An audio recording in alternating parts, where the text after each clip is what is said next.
To you in English, you're going to see that it doesn't really sound anything like what's written on the board.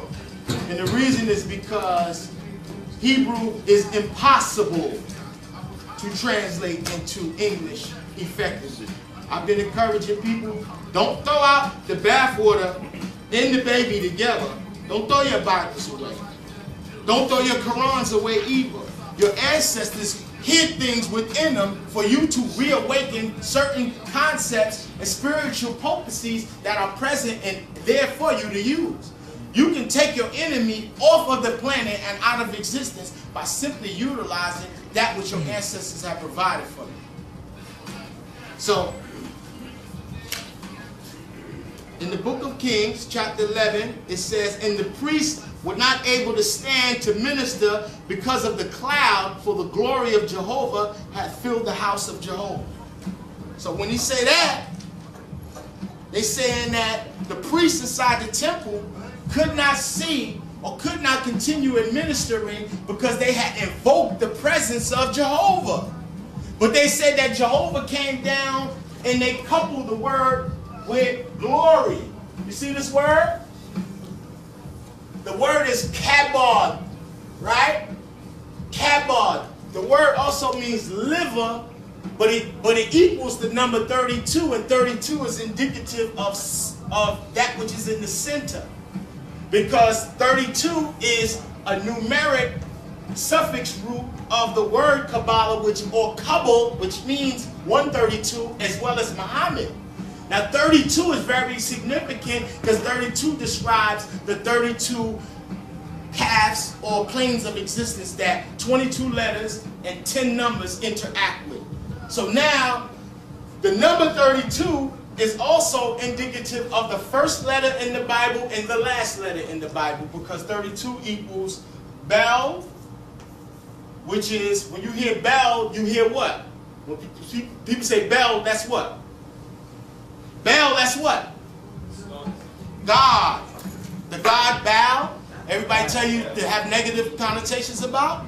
Baal, he's a bad person. Baal means, or when you switch it and make it love, it means center. You ever wonder where you get the word love from? Why love has synonymousness with the heart? The word love really comes from a language nuance in Hebrew. The word love is like this, L-O-V-E. However, that's Lamed. In the Beth, the V really functions.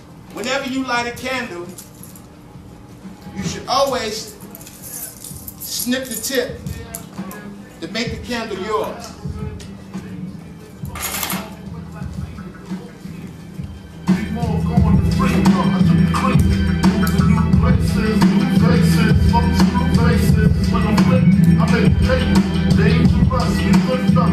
Niggas can't bang with us, my duties. My crew be unruly. The old school cats that call gas toolies, call glass moonies. Niggas cool to smoke moonies and fuck without rubbers. Specialize in terrorizing grandmothers, movie trucks and shit. When friends start busting, friends starts up, killing the jiggling. God made me to push the Bentley. Me and Sean Combs taking bras home on the phone with the chick.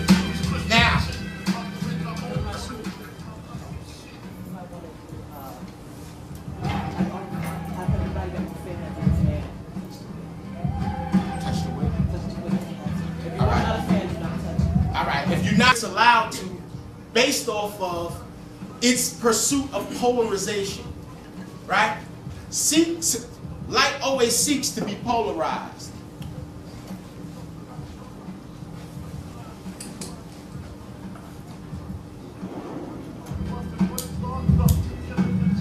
Now we got Anpu present over matters pertaining to the dead. Anpu is present. We also have the Ankh.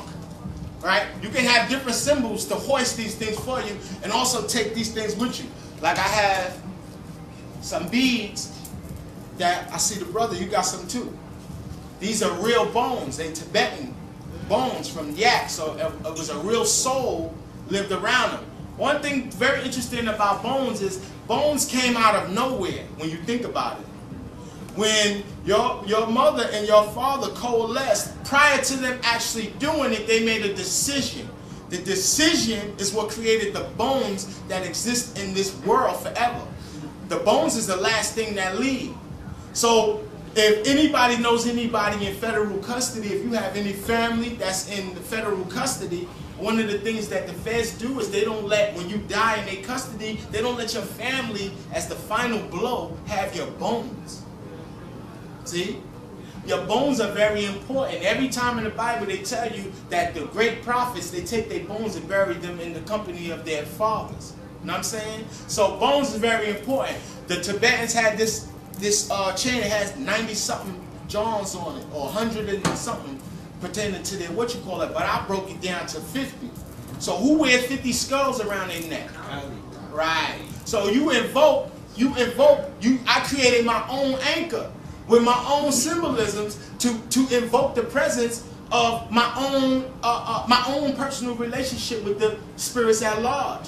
So how I tap into Kali is I could just say her name. I could just say I have reduced Kali down to an anchor in the Hebrew term, because the word Kali is like this. In Sanskrit, the root is right here, and the root means to vibrate. Right.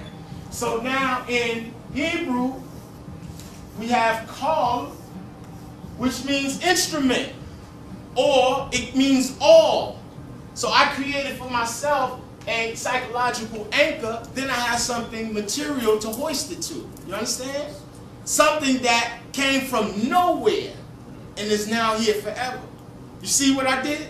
You see? So this is the same thing we got to do with our artists, because while they're alive, they ritualize them. They ritualize them. So back to polarization, I intend to assert here in our presentation that they made Jay-Z into Biggie. And the way they made Jay-Z into Biggie, they just did it with the movie American Gangster. Why? Because in American Gangster, the movie ain't about Denzel Washington. It ain't about Denzel Washington. It ain't about that nigga Frank Lucas. It's about the white boy. It's his view of the story. Like the Stephen Biko movie. You remember that one? It wasn't about Stephen Biko. It was about the white man's perception of the situation. So they keep pushing inside the movie. They kept showing you Russell Crowe with the 6-pointed star around his neck, right? And they always juxtapose him, right? And then now they got this movie with let's bring Biggie here. Biggie like, man, nigga, light the candle. You did all that stupid shit. Light the candle. All right. That's King of Scotland. Also. Right, right. Their view, their perception. So in the movie, they constantly, now this is something I found very interesting. I said, yo, when they wrote the movie, when they did the movie, they said, they called this shit American, right? And then they said gangster. I said, these awful bastards used the same amount of letters for the first word that they did the last one, which tells me that they're showing two characters and you pick out which one is an American and which one is a fucking gangster. Right, right. So you tell me which one it is. Obviously, niggas are under the impression that we're gangsters, that we tough. You know what I'm saying? That's the thing. I'm personally let you know that I know the toughest niggas on the planet, and their greatest ambition is to be a square. And they're not in the street, they're under the ground, or they're in the penitentiary. And they want to be doing lectures and paying bills and being with their kids. They don't want to be gangsters, all right? So get that out of the psyche of the black children to make them think. And then the personification of what is gangster now is the farthest thing from it. Because it's all vestigial. It ain't wife beaters and diddy bopping and fronting on your own kind. And what kills me is all these niggas that talk about how much they hate white folks, but ain't near one of them ever put their hands on a white man.